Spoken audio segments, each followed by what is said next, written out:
Memang paling enak. Jadi memang kita mah fokus aja kepada PDLT. Pernah dengar PDLT? Belum, A. Perbaiki diri dan lakukan yang terbaik. Sudah. Karena yang mengancam hidup kita kan bukan siapa-siapa. Yang mengancam kita itu adalah keburukan kita, dosa kita, kesalahan kita yang tidak mau kita akui dan tidak mau kita perbaiki, tobati. Dan kalau kita ingin mendapatkan yang terbaik, ya sederhana, lakukan saja yang terbaik. Karena janji Allah, hal jazaul ihsan illal ihsan, tiada balasan bagi kebaikan kecuali kebaikan. Jadi sebetulnya tidak terlalu rumit hidup ini. Kalau pakai iman ya kan, Betul. biasanya orang menuhankan ikhtiar, menuhankan kepintaran, menuhankan pengalaman, menuhankan relasi. Itu mah oleh Allah diaduk-aduk juga lewat seketika. Gimana pendapat Mas Andi tentang hal itu? Eh, Betul, A. Jadi kita kadang-kadang merencanakan ya punya relasi kuat. Yang paling gampang Pilpres kemarin lah. Gimana kita merasakan, wah ini rencana mah udah luar biasa, Udah jadi primanya. kalau Semua udah nyelamatin, manggilnya Pak Wapres, apa kabar Pak Wapres?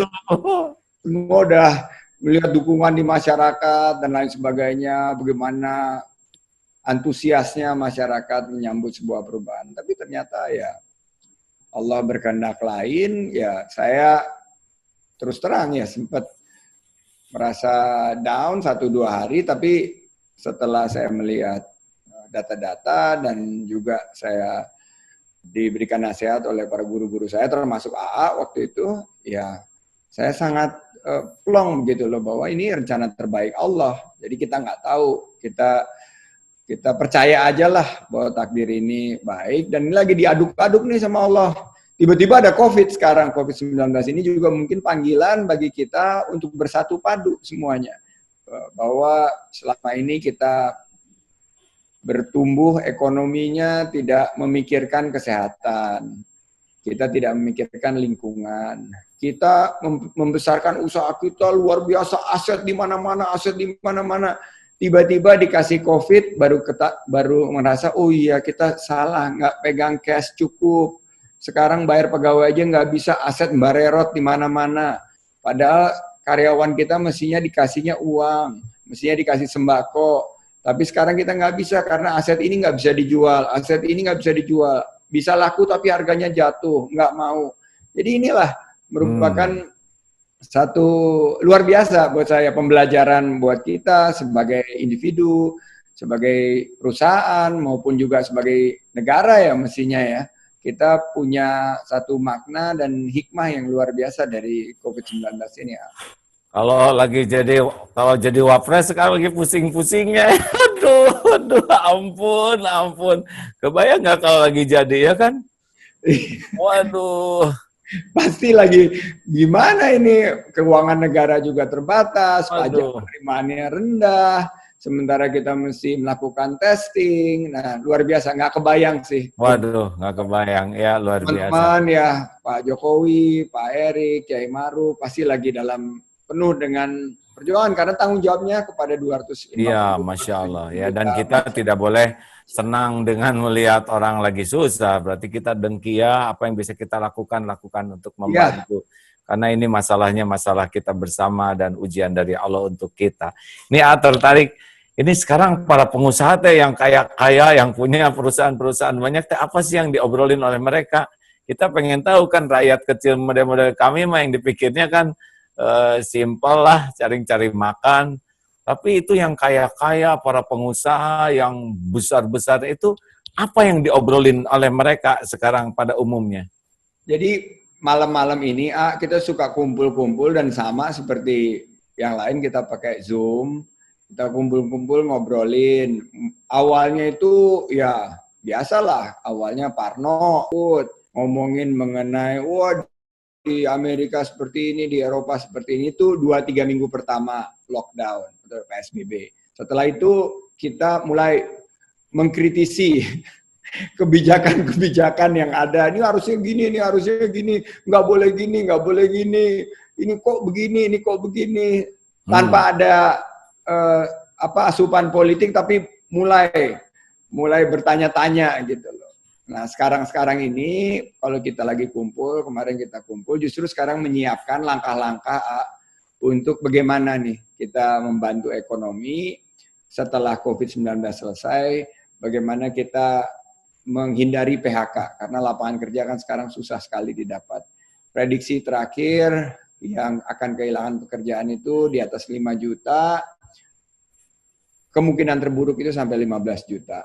Juga kita lagi mikirin bagaimana ini harga-harga bahan pokok kan sekarang alhamdulillah masih stabil, tapi dengan ketidakseimbangan supply dan demand, ini nanti kemungkinan akan naik dan ketersediaan bahan-bahan pokok, sembako buat rakyat di bawah ini kurang. Jadi ini juga kita bicarakan dan menjadi satu perhatian yang luar biasa. Tapi sekarang udah mulai menyiapkan gimana nih kalau ada relaksasi, sektor ekonomi mana yang mulai dibuka, sektor ekonomi mana yang harus kita lebih hati-hati. Sembari kita melihat terus data-data yang tiap hari diumumkan turun naik, hari ini happy karena turun, besoknya loh rekor lagi gitu loh. Jadi ya saya selalu bilang sama mereka, ini hal-hal yang nggak kita kontrol, jadi jangan pusingin. Saya bilang pusingin hal-hal yang bisa kita kontrol. Apa hal-hal yang bisa kita kontrol? Kesiapan perusahaan kita sendiri. Bagaimana kita mengurangi biaya-biaya yang tidak perlu. Sehingga kita bisa semua dana tunai yang kita kelola ini, kita bisa bertahan hidup selama mungkin untuk membayar pegawai dan karyawan kita. Jadi kalau hal-hal yang itu kan itu murni domainnya Allah gitu. Orang kematian misalnya naik atau tambah Jadi, yang kena.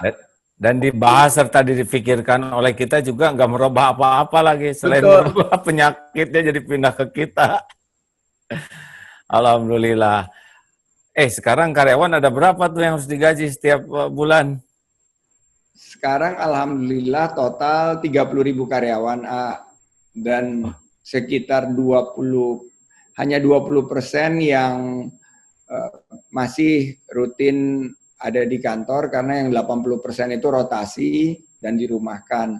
Jadi per Juni ini insya Allah kita masih tetap bertahan, tapi setelah Juni kalau misalnya terus ini ya kita harus mulai bicara sama beberapa dari karyawan yang mungkin harus lebih lama dirumahkan dan dilakukan negosiasi ulang dari segi kompensasinya, karena keadaan keuangan kita juga nggak akan memungkinkan untuk terus-terusan seperti ini. Jadi harus ada penyesuaian-penyesuaian.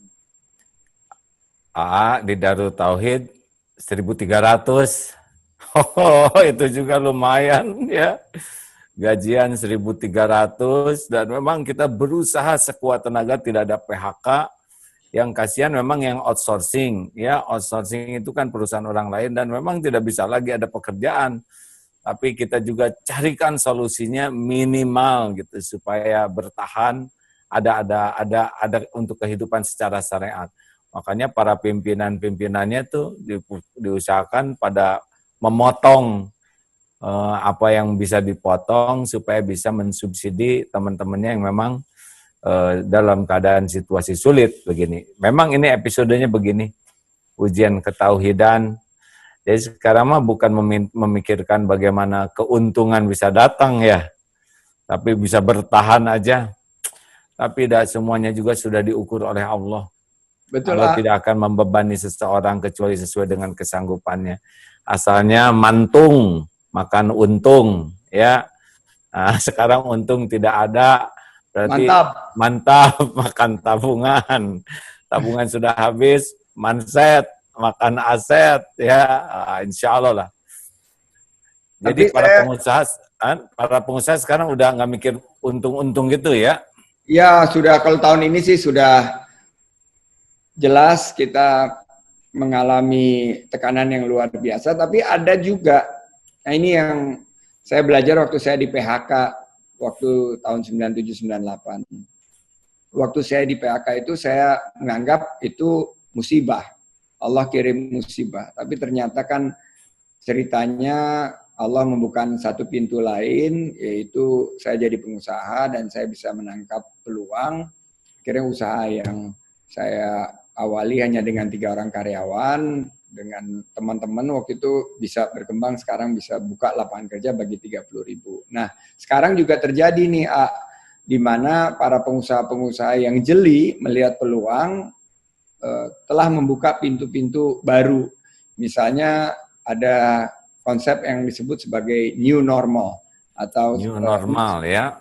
ini adalah normal yang baik, yaitu pengusaha-pengusaha cepat yang mengambil peluang, misalnya yang mereka fokus di bidang kesehatan, ini sekarang lagi luar biasa berkembangnya.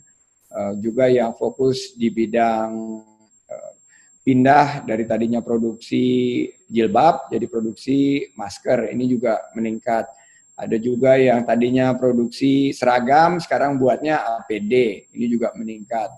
Terus ada beberapa pengusaha yang kemarin ini bisnisnya lesu, ternyata meningkat tajam, ternyata dia menjual jamu, di mana jamu empon-empon itu sekarang bisa peningkatannya 3 kali lipat. Dan banyak cerita-cerita seperti ini.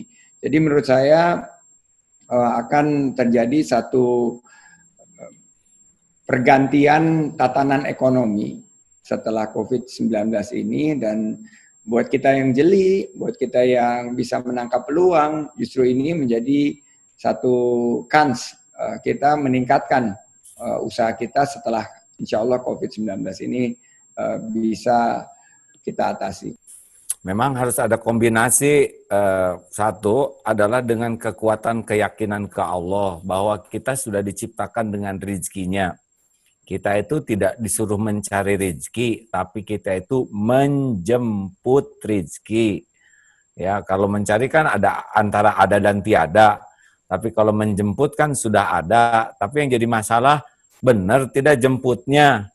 Jangan-jangan jemput istri, misal jemput istri, istrinya di Blok M, jemputnya ke Blok C. Jadi dia nggak ketemu tuh bukan karena nggak ada, tapi nggak benar atau males-males ya. Salah Nah, info. ini, nah, atau dia memang nggak kreatif gitu. Nah, jadi Allah sudah siap ini semua untuk semua makhluknya, dia sudah siap. Allah sudah sangat tahu keperluan kita dan sudah tertulis rezeki kita. Tidak akan kita mati sebelum ketemu dengan rezeki kita. Hanya dalam situasi begini, nah Allah menginginkan kita tuh punya kreativitas sendiri di dalam bagaimana kita menjemput rezeki kita.